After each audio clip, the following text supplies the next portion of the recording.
This is Blue. She's a dog. She's a dog. Her name is Blue. Right there. Looks so cute. She's so cute.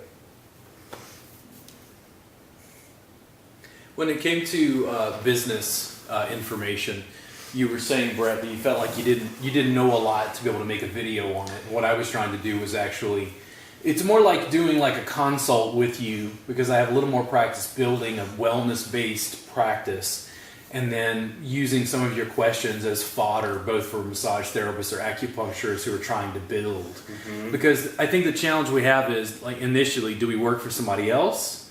Or do we work for ourselves? Right, and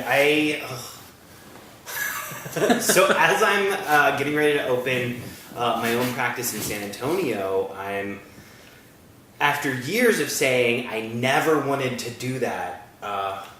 Both my parents were entrepreneurs. My roommate is an entrepreneur. A lot of my friends are entrepreneurs, and they work so hard all the time that I'm just kind of like, I don't want to work that hard. Okay. Well, the sort of entrepreneurship I'm engaging in is different. One, I think the business, based on the conversations we've had, the business that your parents had a higher overhead.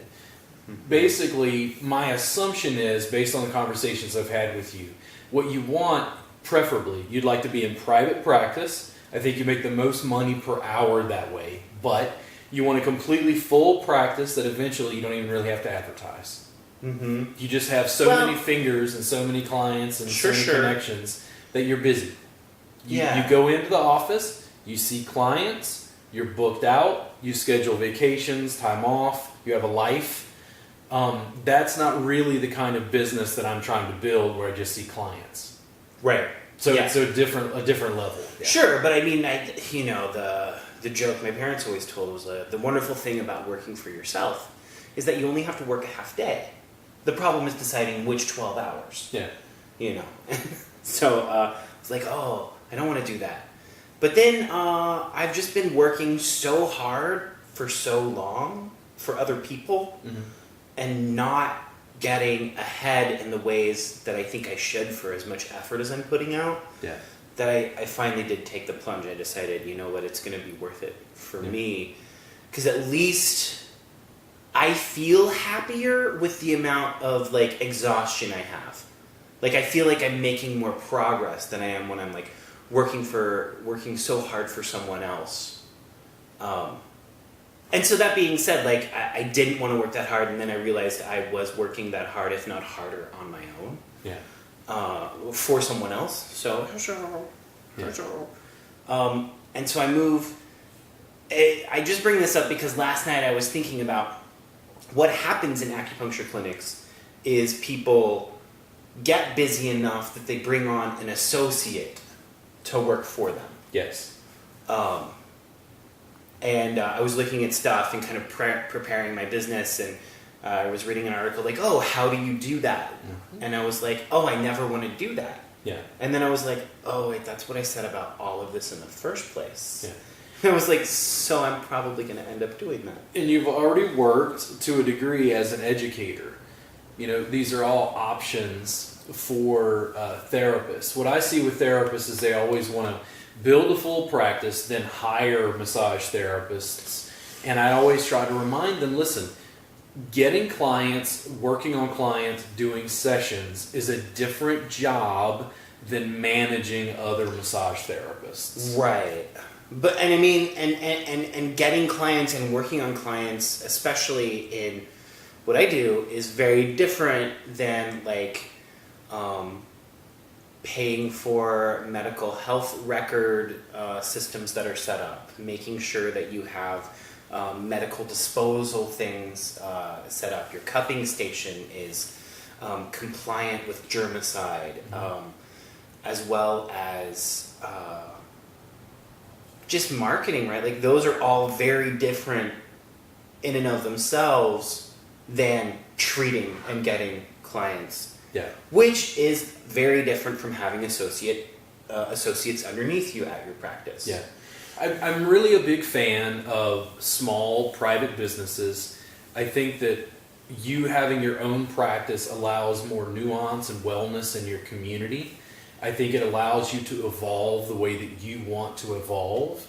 And from an entrepreneur standpoint, you having clients just be book solid, if that's your goal, awesome. If you want to take on associates, awesome. If you want to go into education, awesome.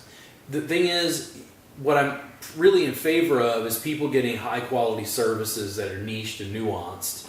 And I think you're more able to provide that as a small business owner as opposed to large clinics that are more homogenous.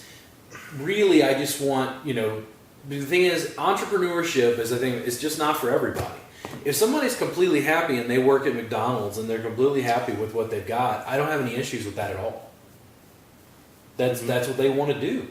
I'm personally making another choice because I have different goals in mind for things that I want to do, but I'm taking that on. For you, I guess starting out, you get a chance to decide, and you could work for 4 or 5 years and then change your mind and say, hey, no, I actually do want to take on associates. Yeah, well, and also, or maybe I don't want to run that practice anymore.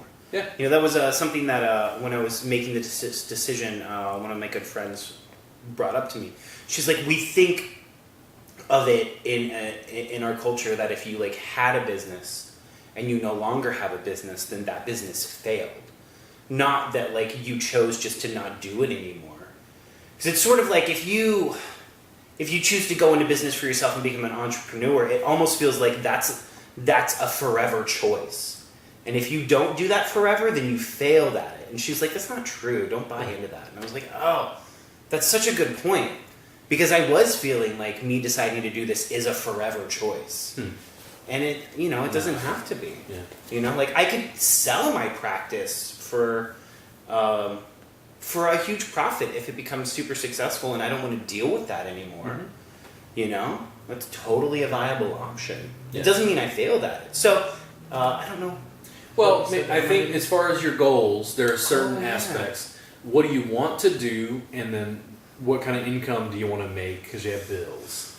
There's a lot of factors there. A lot of massage therapists, at least, I think when they get out of school, I'm not saying you shouldn't go out and start your own business. People are, wildly disparate. Somebody's 19 years old, they just got out of high school. They just went to massage school. Are they in a position to open their own business? 9 times out of 10, I would generally say no. They're going to go work at a massage facility for 2 or 3 years just to hone their chops.